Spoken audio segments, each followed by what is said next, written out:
So hi! Welcome back to my YouTube channel, and for today's tutorial, ituturo ko sa inyo kung paano nga ba magpalit or maglagay ng bagong address sa ating Shopee app.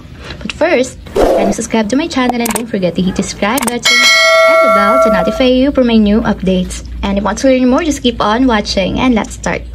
So for today's video, i-open lang muna natin ang ating Shopee app or yung ating Shopee account. And then, pagka-open mula dito sa pinakang homepage ng ating Shopee app, itap nyo lang yung main na nandito sa may lower right side para mapunta tayo sa pinakang profile or settings ng ating Shopee app. So, dito naman sa pinakang profile ng ating Shopee, itap nyo lang yung settings button na nandito sa may upper right corner. So, dito, mapupunta tayo sa account settings. And then, dito naman, hanapin nyo lang dito sa my account yung my addresses. So, tap nyo lang siya pag nakita nyo na. And then dito, makikita nyo yung naka-default address sa inyong Shopee app. So, kung gusto nyo palitan or magdagdag ng bagong address, itap nyo lang dito yung add a new address. So, maglalagay lang ulit kayo dito ng bagong full name and then phone number. So, ito yung mapupunta sa ating contact. So, full name nyo ulit, lagay nyo lang. And then, yung phone number na gusto nyong gamitan or ilagay sa inyong Shopee. And then, maglalagay na tayo ng bagong address. So, lagay nyo lang yung province, city, and then barangay. So, kailangan guys, alam nyo din yung postal code and then yung street name or building house number ng inyong lugar. So, lagay na natin yung ating province. So, after sa address, lagay na natin yung postal code ng inyong lugar.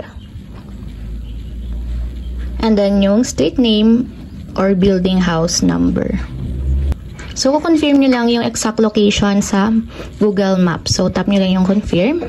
And then, confirm ulit. So, to make sure na talagang accessible yung address na ilalagay ninyo sa inyong Shopee app. So, after nyo malagay yung inyong address, scroll up lang natin. And dito, pwede nyo gawing default address yung inyong current address ngayon. So, i-turn on nyo lang yung switch button sa right side nya.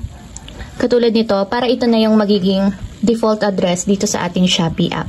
So, tap lang natin yung submit para ma-save. So, kung makikita nyo, naka-default na yung bagong gawa natin na address. So, dito siya mapupunta sa taas once yun yung naka-activate na address dito sa ating Shopee app.